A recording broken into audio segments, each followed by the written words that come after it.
verdes, pero en Londres todo cambió. Dicen que la historia la escriben los grandes, pero nosotros nos habíamos acostumbrado a escribir la historia de las derrotas honorables. Durante décadas fuimos los reyes del jugamos como nunca, pero perdimos como siempre. Una nación condenada a ver la gloria ajena desde la barrera. Nos llamaron los ratones verdes, nos dijeron que el triunfo no estaba en nuestro ADN. Hoy no vamos a hablar solamente de goles, vamos a hablar de cómo este grupo terminó callando la boca de Neymar, de la prensa y del mundo entero, porque esta es la historia de cómo México ganó el oro olímpico. Vamos a darle. Para entender la cima, hay que ver el fondo, y el fondo apestaba. Estábamos en el 2011, la selección estaba en ruinas, literalmente. Habíamos quedado eliminados en el Mundial de Sudáfrica en 2010. Sí, nuevamente no llegamos a ese tan ansiado quinto partido, y en ese último habíamos perdido 3-1 ante la escuadra de Argentina, dirigida por Diego Armando Maradona. Al término de ese mundial, quien tomó las riendas de la selección mayor fue José Manuel El Chepo de la Torre como entrenador y Luis Fernando El Flaco Tena como auxiliar. Tena, designado por el mismo Chepo, comandaría también las selecciones inferiores. Tiempo después, previo a la Copa América en Argentina, la selección sub-20 se fue de fiesta en Quito, Ecuador. El resultado, un escándalo con trabajadoras sexuales que terminó en robo y suspensión de 8 jugadores clave. Aquí es donde entran nuestros antagonistas involuntarios. Los directivos tuvieron que limpiar la casa con mano dura. Parecía que esta generación estaba podrida antes de madurar. En una conferencia de prensa, Tena asume la responsabilidad. Y el director de selecciones nacionales, Héctor González Iñárritu, informó: la Dirección General de Selecciones Nacionales informa que después de consultar con el cuerpo técnico de la selección que asiste a la Copa América, los siguientes jugadores han sido separados del equipo nacional: Israel Jiménez, Néstor Vidrio, Jonathan Dos Santos, Marco Fabián, Jorge Hernández, Javier Cortés, David Cabrera y Néstor Calderón. Serían inhabilitados por los próximos 6 meses con una multa de 50,000 pesos. La prensa no pedía cambios, pedía cabezas. En ese momento, apostar por esta generación no era optimismo, era una locura. En julio del 2011, después de estas bajas, enfrentamos el torneo con un ridículo impresionante. Y pues sí, el equipo, hay momentos en que se ve muy desorganizado, le cuesta mucho trabajo, no hay conjunto, es una realidad.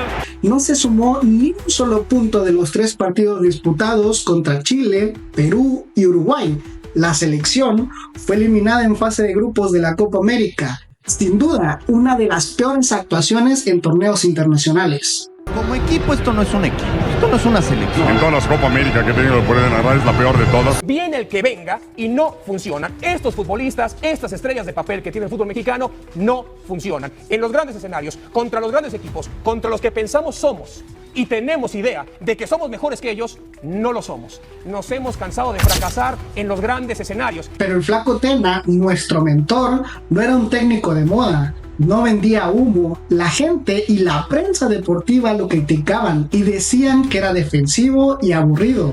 El Flaco tenía un plan: convertir el lodo en oro. Los Juegos Panamericanos eran un torneo similar a los Juegos Olímpicos. Se celebraron en casa, específicamente en Guadalajara en octubre del 2011, y una selección sub-22, ahora renovada, con algunas caras diferentes, hicieron frente a la justa, en la que, yendo de menos a más, pasaron la fase de grupos. En semifinales se enfrentaron a Costa Rica y ganaron 3-0 con un hat-trick de Oribe Peralta. Aparece Oribe, desplaza, parecía falta, sigue Oribe, el ojo, ¡gol! Y aquí viene Amione gira, Amione toca, Amione, Oribe, ¡gol! ¡Gol! Otro hondureño andino, allá viene la bola, ¡gol!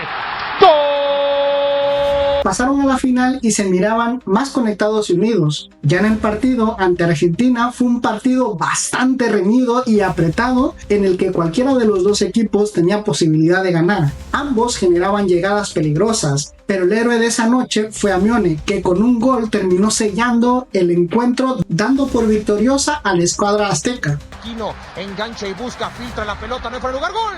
¡Gol!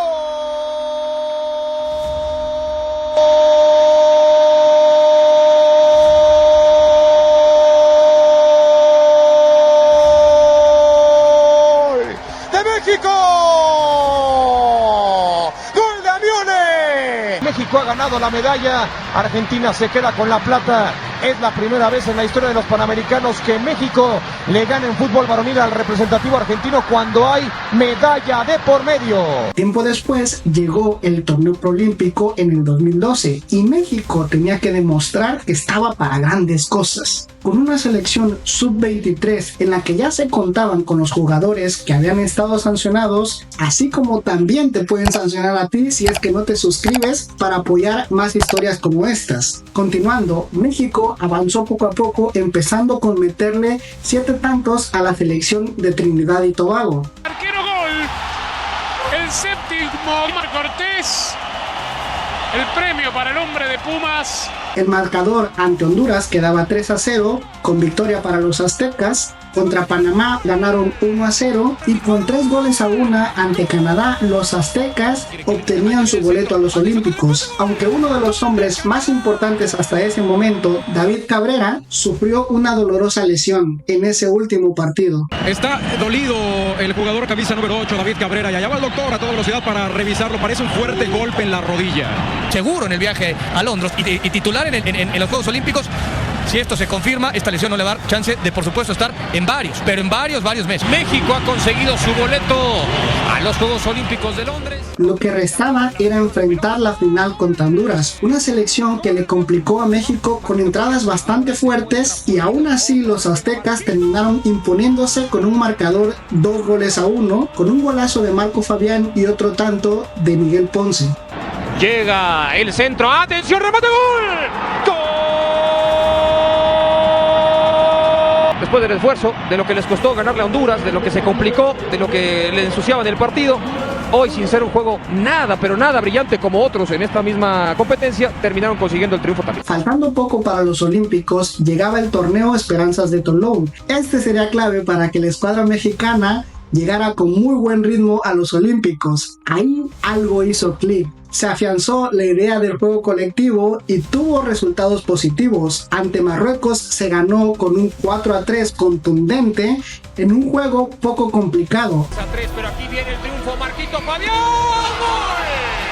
Ante Francia sufrieron una caída fuerte y dolorosa, perdiendo 3-1, y ante Bielorrusia sellaban su pase en segundo lugar a semifinales con un 2-1. Ya en semifinales enfrentaron a Holanda y dieron un muy buen partido en el que ganaron 4-2 y pasaron a la final. México no solo ganó en Toulon, le pasaron por encima a Turquía en la final, ganando el torneo con un 3-0. ¡Campeón del Festival Esperanzas de Toulon!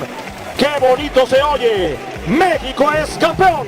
Y con 3 torneos ganados empezábamos a soñar y a creer. Pero una cosa es ganarle a Turquía en un torneo pequeño y otra cosa es enfrentar lo que se venía. Llegamos a Londres. En julio del 2012 se tenía la lista de convocados sub-23. Así era la misma que el torneo Esperanzas de Toulon. Solo algunos cambios. Quedaban fuera Liborio Sánchez, Hugo Rodríguez, Jorge Hernández, Néstor Calderón, Cándido Ramírez, Jerónimo Amione y Alan Pulido. Y en su lugar llegaba Giovanni Dos Santos. Y se convocaban 3 refuerzos de la selección mayor. Jesús Corona, el muro en la portería, Carlos Salcido, la experiencia en el mediocampo y Uribe Peralta, el héroe delantero improbable, un obrero del gol que haría de las suyas cada uno de sus minutos jugados en la cancha. ¿Y a qué venimos? A trascender. ¿Trascender? Trascender. Trascender. Trascender. Esa palabra fue como el estandarte que llevamos siempre. Yo creo que el equipo estaba convencido y que quería que la medalla fuera de oro. México enfrentaba el primer partido contra Corea del Sur. El debut fue horrible, un 0-0 espantoso. La gente en redes sociales decía, ahí vamos de nuevo. Son los mismos de siempre. El fantasma del fracaso rondaba. Y la prensa se los comía vivos. México no empieza bien, empieza jugando muy mal. Peralta no se veía para nada bien desde los partidos de preparación. En el segundo partido se enfrentaron a Gabón. Aquí apareció la magia. El marcador se mantuvo a ceros durante 60 minutos, pero Giovanni Dos Santos, con puro talento, que siempre jugaba mejor con la verde que con sus clubes, se echó al equipo al hombro. En un pase de Oribe Peralta, al minuto 62, coloca el primero.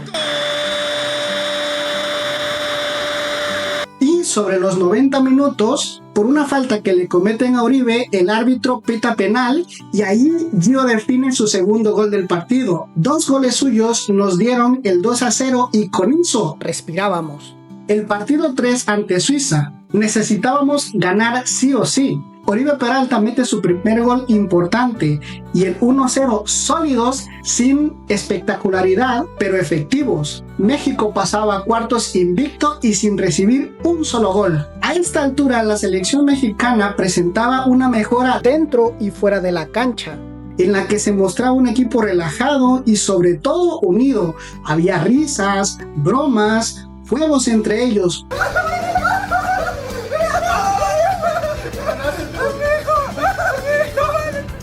Me acaban de decir que se echó 4 hamburguesas. ¿Qué puedo opinar de eso? Pues son gratis. Pero sobre todo, compromiso de hacer historia.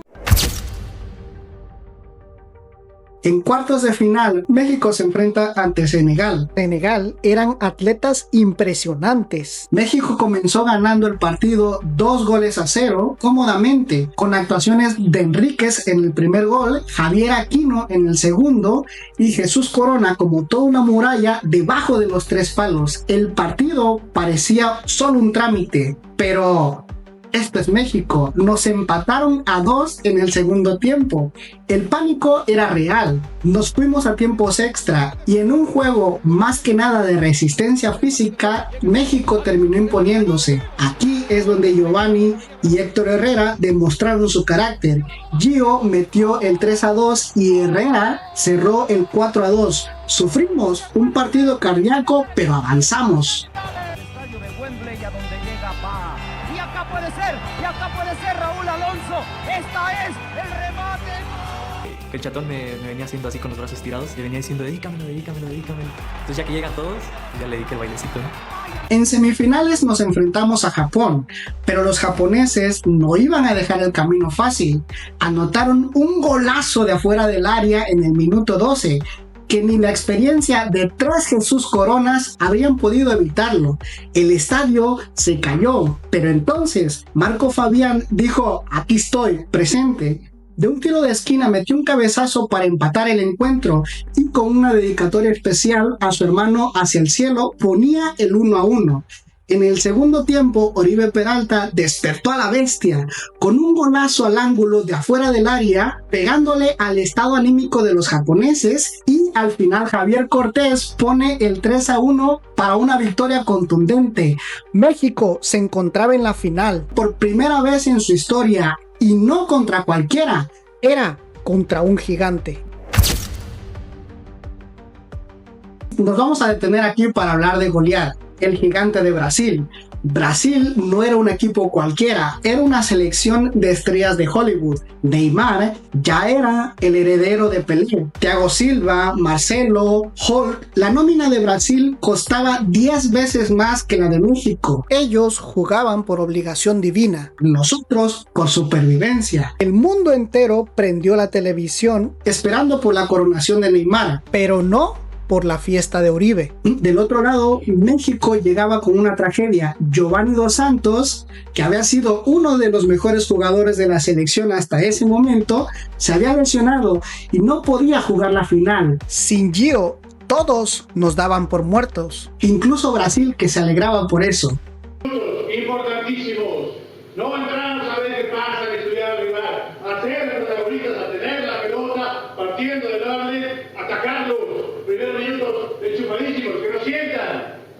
Recuerden que somos muy respetuosos fuera del campo, dentro del campo, no respetamos a nadie, llámese como se llame, con todo el balón y lo atacamos, le metemos goles. Hoy es nuestro gran día, señores.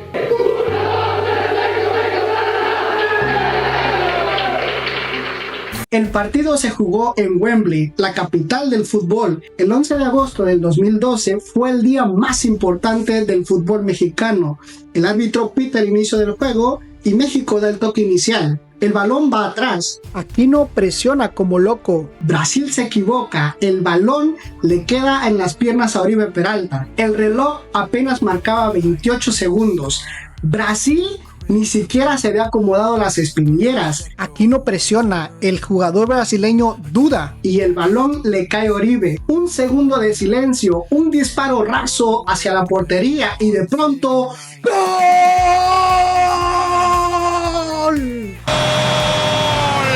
México, gol de Oribe Peralta, camiseta número 9. El grito se escuchaba desde Wembley hasta el Ángel de la Independencia. No habíamos empezado y ya estábamos ganando. Se había convertido en el gol de los Juegos Olímpicos más rápido hasta ese momento. Y Goliat se encontraba sangrando. Lo que siguió fue un asedio. Brasil atacaba con todo, Neymar regateaba, Hulk entraba para destruirnos, pero ahí estaba Jesús Corona. Chuy sacó todo esa tarde y la defensa, Reyes y Mier jugaron el partido de sus vidas. Llega el silbatazo del medio tiempo y con un gol de ventaja fuimos al descanso. Iniciando el segundo tiempo, la escuadra amazónica intentó seguir ahogando a México con llegadas peligrosas. Los aztecas seguían buscando agrandar la diferencia y Marco Fabián tuvo las suyas, pero en cada una de ellas el balón se negó a entrar. Pero al minuto 74, un tiro libre de Marco Fabián volvió a hacer la diferencia. Oribe otra vez. ¡Gol!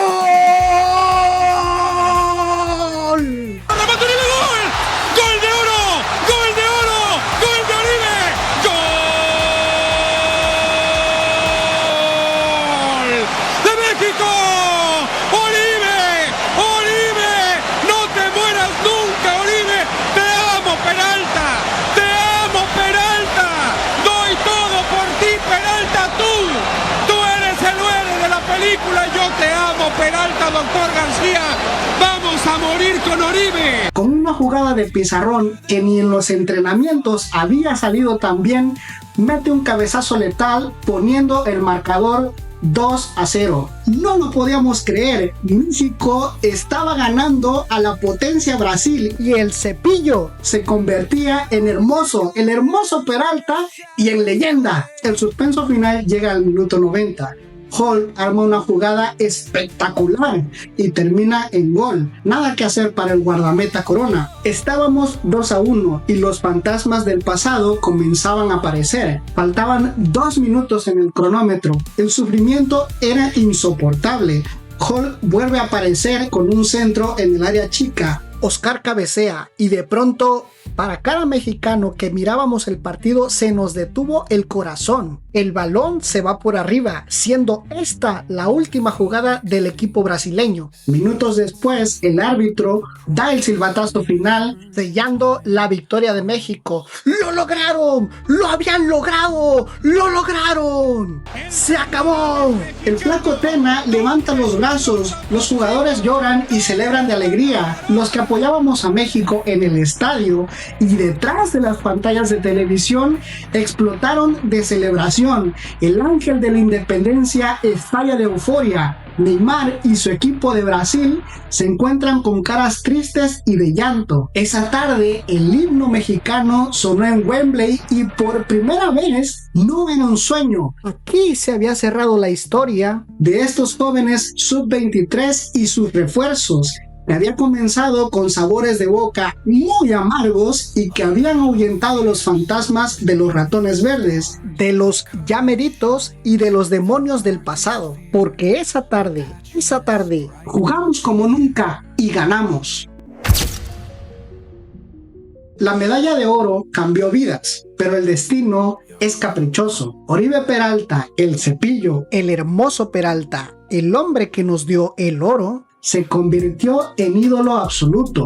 Brilló en Santos, fue al América y luego a Chivas, en donde se retiró con pocos minutos de juego, pero como una leyenda en el año 2022. Jesús Corona siguió siendo élite en Cruz Azul, rompiendo la maldición de liga, siendo campeón con ese equipo años después, pero algunos entrenadores prefirieron mucho más a Memo Ochoa en la selección y terminó su carrera profesional en Xolos en el año 2025. Carlos Salcido, estando en México, pasó por Tigres, siendo campeón en 2 ocasiones. Luego, en el equipo que lo vio debutar, las Chivas del Guadalajara, fue campeón y capitán también, y dio término a su carrera profesional en el 2019 con los Tiburones Rojos del Veracruz. Marco Fabián y Giovanni Dos Santos, los talentos que prometían conquistar Europa, se fueron apagando poco a poco por inconsistencias. El primero jugando para equipos en Europa y en México, y se volvió directivo en el viejo continente. El segundo